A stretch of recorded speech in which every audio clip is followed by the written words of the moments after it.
They collapsed on the sofa, laughing uncontrollably, unable to provide any assistance.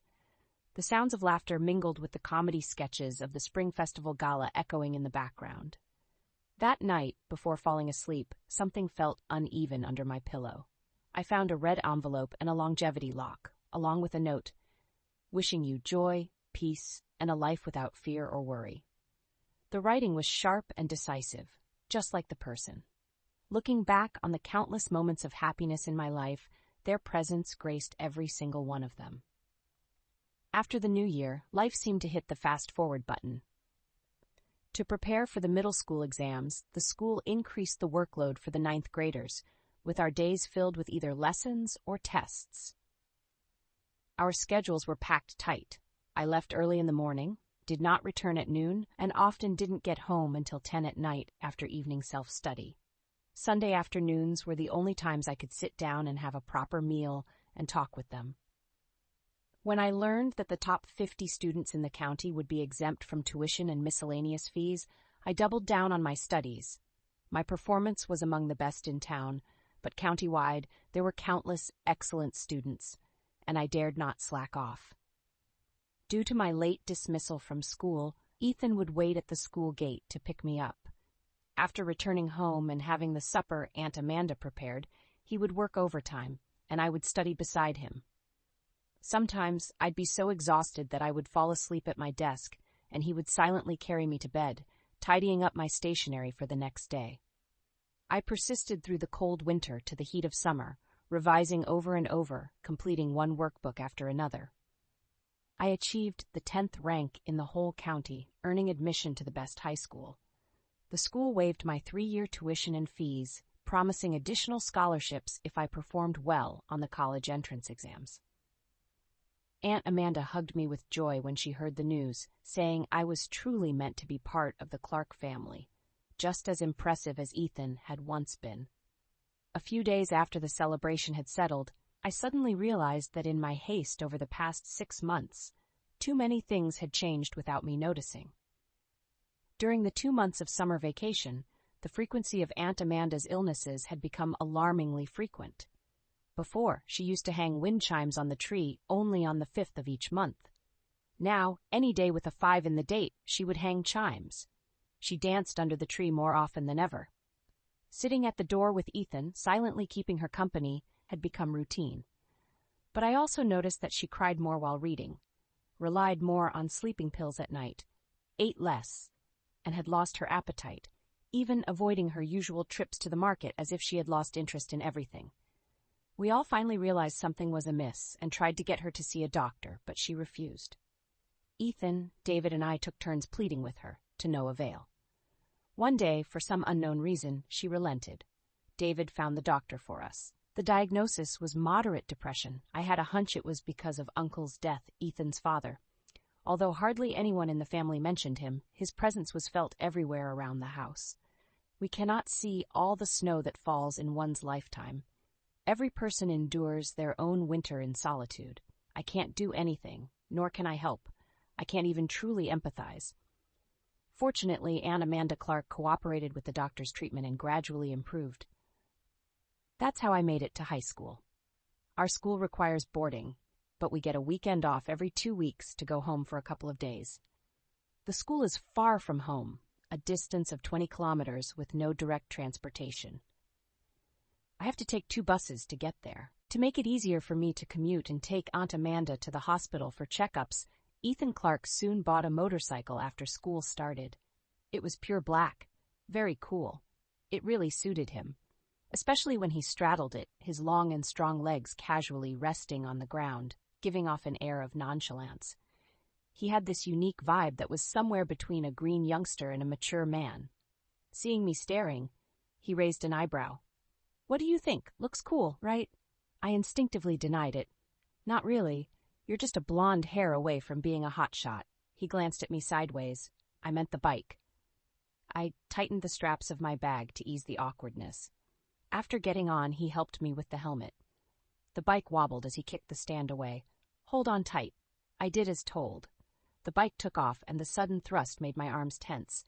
Beneath the skin was solid, burning muscle, A thought flashed through my mind. His waist is so slim. It was my first time on a motorcycle, and after the initial tension subsided, I relaxed, enjoying the wind that blew past me. I boldly let go and stretched my arms out, imitating a pose from a movie. Before I could fully enjoy the moment, a child darted in front of us, and Ethan braked hard, sending me lurching forward uncontrollably. My chest slammed against his rigid back, the pain making me cry out, tears flowing instantly. Puberty has made me grow rapidly, especially sensitive in the chest area, not to mention a hit with such force. Did it hurt? The pain kept me from speaking. After a moment, he pulled over. Ethan took off his helmet, and seeing my tears, became even more flustered. "Where did you get hit just now?" I moved my lips but couldn't say it. It felt like someone had peeled away my skin, leaving me suddenly embarrassed and sensitive. His voice became more urgent. "Talk to me." His intense gaze felt like I was being roasted over a fire. A flush spread across my face, and I closed my eyes, defeated. "My chest. It hit my chest, okay?" He paused, realizing something, then silently turned away and put his helmet back on. His voice was dry. "I didn't mean to, sis." For the rest of the ride, I learned my lesson and held onto his waist tightly, but maybe it was too hot, and my entire arm felt like it was getting cooked. Our high school gathered excellent students from all over, focusing on academics rather than bullying cliques. Here, no one picked on or isolated me. I was just an average student with a few friends to walk with, and I got along well with my roommates. We even gossiped occasionally, with puppy love always being a hot topic. Although high school was definitely more stressful and faster-paced than middle school, I felt very fulfilled every day. In the second year, when it was time to choose between arts and sciences, I picked the science track, which I enjoyed. Aunt Amanda, under the care of Ethan and Officer David, stabilized remarkably well and cooperated with the treatment, which was surprisingly effective. To keep her from getting bored, I would embellish stories from school to make her laugh every time I came home on break. At night, I would stick close to her, hugging her as we slept. Seeing her gloominess fade day by day, I gradually let go of my worries. The atmosphere at home brightened up. At first, I didn't realize I was changing. Not until my tension eased, not until I matured both physically and emotionally, not until I couldn't look Ethan in the eye anymore. It was the gradual increments that caused a changeover, a storm that had been brewing for a while. It was while eating across from him, when I would slow down, unsure of how to hold my chopsticks and the awkwardness of trying to remain calm when our eyes met. It was while studying next to him, when I couldn't focus, my mind wandering with imagination, and the clarity of his knuckles after sneaking glances at his hands. It was while chatting on the couch, falling silent after shared thoughts, and the heartbeats trying to resonate as I felt my temperature rise from being surrounded by his breath. It was while sitting behind him on the motorcycle. The hesitancy in holding his waist, the struggle to speak when asked if I missed him, and the nervousness causing my voice to shake when saying goodbye and getting off. It was the frequent daydreaming, the secret observations and mimicry, the sudden stutters, the feigned nonchalance, and the longing when we were apart for too long. I felt myself losing control bit by bit. So I concluded that I had caught a strange sickness. So strange that I couldn't interact with Ethan the same way as before. Because of this strange sickness, I began to act oddly. I wouldn't let him wash my clothes anymore, from a piece of underwear to a coat, even hanging them on the balcony of my room after washing, so he wouldn't see them. When riding, I didn't hug his waist, but held the edges of the seat awkwardly, insisting on keeping my backpack in front of me to create a barrier and conceal my heartbeat. Even when menstrual cramps shook me, I'd quietly make myself ginger tea, instead of cuddling with him for warmth like before. Time after time, there's this intangible distance growing between us. What I failed to notice was that Ethan's face was growing darker, to a point where Aunt Amanda thought we were having a spat. On Friday afternoon, when we got home, Ethan parked the car with a grim expression. I stepped out first, backpack slung over my shoulder. Aunt Amanda took my hand and asked in a hushed tone, "Emily, is that boy causing you any trouble?" Bewildered at first, I quickly denied it. No, Ethan and I are good." "Really?" "Really." Just then, Ethan passed by me, and I instinctively stepped back as he let out an ambiguous, cold chuckle. Though nothing was said, it felt as though everything was. Aunt Amanda's gaze bounced between us, clearly unconvinced. My face flushed, and I had no idea how to explain that we weren't fighting. It was just something on my part. But Aunt Amanda waved it off. Well, I won't pry. You two will be back on good terms in a couple of days. Aunt Amanda was prophetic. After dinner, she took her medicine on time and went upstairs to rest. Ethan was in his studio working on sketches, and I sat next to him, planning to study like I used to. However, 10 minutes passed, and my paper remained blank as my attention kept drifting to him. My heart was racing. Resigning to the distraction, I grabbed my worksheet, intending to go back to my room. "It's only 9:30. Going to bed this early?" Ethan asked, his tone neutral as his pen spun quickly between his fingers. I shook my head. "No, just going to do some homework." He slightly turned his sharp-featured face towards me, his long, dark eyelashes casting faint shadows. His gaze lingered on me, contemplating, while the fingers at my side curled unconsciously. I felt my face growing hotter by the moment. "Sit down, let's talk," he suggested. I put down my worksheet and sat back down next to him. "You've been off lately," he said, getting straight to the point. Caught off guard, my expression faltered. He paused, recalling, "Did I do something wrong? I apologize." "No, not at all." "Are you being bullied at school?" No. He watched me intently, taking his time. Then suddenly he asked, "Are you in a crush?" My heart lurched. It felt as if I had been struck by lightning, leaving me charred inside out. I missed a heartbeat. Countless memories played in reverse in my mind, and the thoughts that had troubled me now made sense. Like a lost sailor finding direction, a wanderer emerging from the jungle, a nomad finding a home. Everything had a logical explanation. It wasn't the wind that moved, nor the banner, but my own heart. Despite the chaos inside, I appeared just a bit quieter than usual. After all, a crush is a war you wage alone. Seeing me silent, Ethan took it as an affirmation. He inhaled deeply, his expression stiffening. "Emily Wilson, you're only in 11th grade. Who gave you permission to start dating? Was it that boy who walked next to you after school today? Or the one who greeted you at the school gate 2 weeks ago? Or maybe the one who offered you his umbrella last Friday when it rained?" I stared at him, surprised at his detailed knowledge. He was frustrated. "Don't tell me it's the one who slipped a love note under your desk during the last parent-teacher meeting." I suddenly burst into laughter. None of them. I'm not in an early romance. It was just a crush. Our eyes met, his gaze direct and penetrating as if trying to discern the truth in my words. I held his gaze calmly. After what felt like an eternity, within a silence that filled the air, his eyes softened and he warned, "Don't fall in love too early." I asked, "If being 17 is too early for romance, what about 18? It still is," he said resolutely. "And what about when I'm 20? What if I fall in love at 20? That's still too early. And what if I were your age?" He fell silent. I pressed on. "Would it be too early for you to be in love now?" His eyes flickered, and he coughed awkwardly, gesturing for me to leave.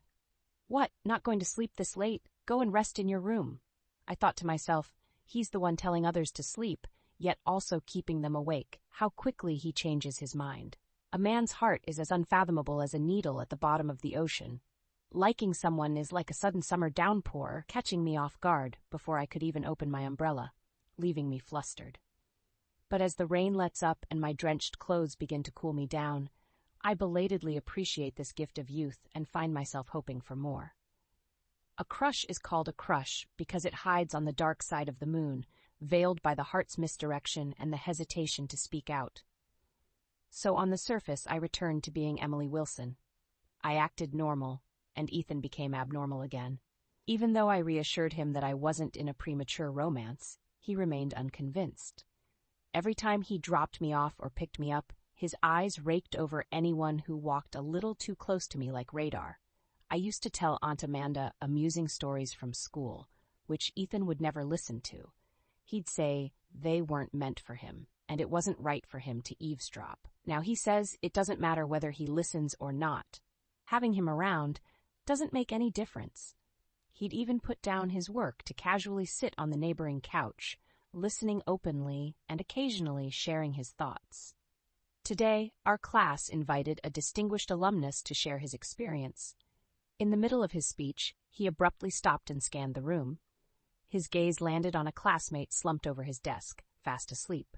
Politely excusing himself to the audience, he dashed down and woke the student with a thud loud enough to echo throughout the room. This student usually tops the class and isn't known for a good temper. Aunt Amanda gasped. "Oh, didn't that end up in a fight?" I grinned. "Nope." After being jolted awake, he went pale and promptly sat up straight. Everyone else who was feeling drowsy or distracted snapped to attention, fearing they'd be next. Only after class did we learn that the alumnus was actually the top student's older brother. Aunt Amanda burst into laughter, tears of mirth at the corners of her eyes. "That top student is quite the character, and his name is quite interesting, too. You mentioned it before. What was it? Something Brown?" "King Brown?" Ethan chimed in unexpectedly. Yes, that's him! Ha ha! Aunt Amanda clapped her hands in amusement. Later, I learned that Ethan had covertly joined the parent chat group for our class and had memorized the names of all my classmates. I'm not a fan of electronic gadgets, so at breakfast, I habitually read the newspaper. Glancing at the paper Ethan handed me, I saw bold, black headlines. Shocking! High school honor students fall behind after early romance. I picked up a second paper. This one read, Beware, a tragic accident triggered by premature love. I looked up at Ethan, who said earnestly, See, I told you early love isn't good, right? I pointed at the two papers. But Daily News has been out of print since 2008, and Morning News Express also announced cessation in 2015. He was silent. Indeed, the potential of humans is limitless, and to think he even had the ability to replicate old newspapers. Then, the homeroom teacher announced we would have a parent-teacher conference on Monday, centered around the theme of gratitude. I wanted Aunt Amanda to attend, but she refused, saying she's not good at these kinds of events. Ethan, however, was eager, claiming he had plenty of free time. If only I had the power of foresight, I would have preferred to go alone rather than agree to let Ethan come. During the conference, the teacher moved from one emotional speech to another, laying the groundwork for a sentimental atmosphere. The classroom was rearranged into a square, with parents seated and students standing opposite them. As music played, we began to sing and gesture along with the song. I once really wanted to know how many times the same words could be repeated without it being too much. Rarely do I initiate a hug. Even out of pride, I just shyly smile. At first, the students were quite embarrassed, but as the music went on and the teacher's immersive performance pulled us in, the students warmed up to it, and the parents started to tear up.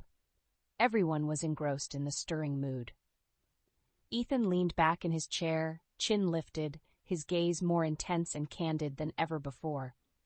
I couldn't help but feel nervous under his scrutiny, my heart pounding as if it would burst out of my chest.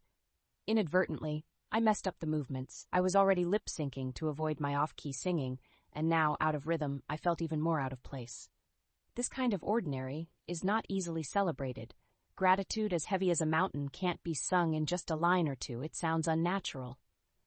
Looking back, it feels more like a debt of thanks for the things my parents gave me, neither too much nor too little. Just enough for me to strive in this era, enough for a life. The classroom's atmosphere soared with the music, with intermittent sobs lingering in the singing voices, parents with tear-filled eyes, and continuous sniffles. Unable to cry, I stood there awkwardly when suddenly, amidst all the crying, an inappropriately timed chuckle broke the silence. Ethan turned his face away, unable to suppress the smile spreading across his lips, even his eyes crinkling with mirth. Strangely, seeing him laugh made me feel both embarrassed and amused, and I couldn't help but chuckle along. Hunched over, I shook with silent laughter. Laughter, though, is contagious. My nearby classmates, still with tears on their cheeks, started laughing inexplicably, even blowing their noses. To the others, the scene seemed even funnier, leading more people to join in the laughter. The emotional moment suddenly veered towards comedy. The teacher, in charge of maintaining the atmosphere, looked at Ethan and me with a complex expression, suggesting maybe you two should step outside for a bit. So it was on my first parent-teacher conference that both a parent and a student were asked to leave. Ethan and I wandered the empty schoolyard. I hung my head low. He touched his nose. "I didn't mean to do it, but you were just too funny with your hands and feet all over the place." I didn't respond. Time flies, and soon I stepped into my senior year.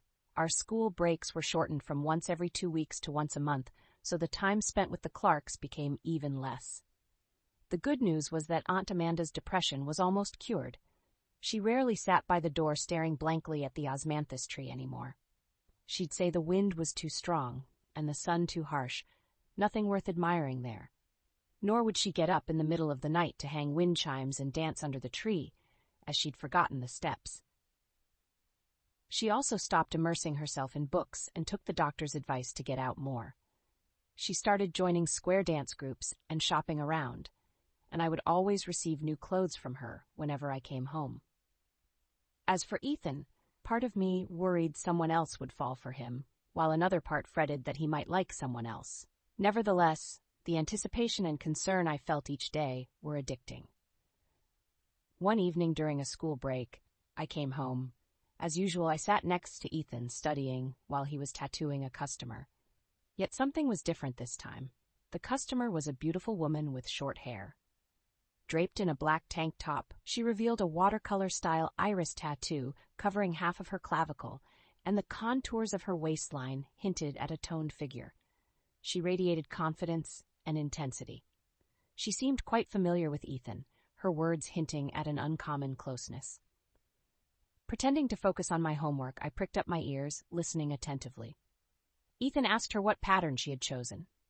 She whipped out her phone, scrolling casually before pointing to a male celebrity on the screen. "Whatever, just tattoo someone handsome." "Are you sure?" he asked. Her red lips curled up as she replied, "Or you could tattoo yourself. I think you're much better looking than they are." I couldn't help but look up at them. Ethan Clark glanced at her without much expression on his face, not saying yes or no. I quietly clenched the pen in my hand. No response means yes, right? Suddenly she turned to me. "Sis, do me a favor and take a picture of us together. If you're going to get a tattoo, get a big one. Might as well tattoo both of us." The pen slipped from my grip and rolled on the floor. Ethan put down the tattoo album, leaned back, and said slowly, "You better really be brave enough to get it." Her eyes twinkled with mischief as she scoffed. "What am I afraid of? What about you?" "Reluctant, worried, your girlfriend might misunderstand." "Oh, I forgot. You don't have a girlfriend, so it must be your crush you're worried about," she said, giving me an inscrutable smile. That look in her eyes, I always felt she saw something. Ignoring her, she got up and sat next to me, casually draping an arm over my shoulder. "Ethan Clark may not be likable, but his sister is quite the opposite. Such a pretty face you have. You must have a lot of suitors at school, right?" "Keep it all in the family. My brother's about your age. Why don't you consider it?" I was just about to refuse when I felt a gentle nudge on my arm. Our eyes met, my heart raced, and I suddenly understood what she meant. Pretending to be shy, I looked down and said nothing. "Consider nothing." Ethan chuckled coldly and made a call on his phone, irritably demanding, "Why the hell aren't you here yet? You still want your girlfriend or not?" The voice of David, the officer, panted on the other end. "Don't let her escape. I'm at the door now.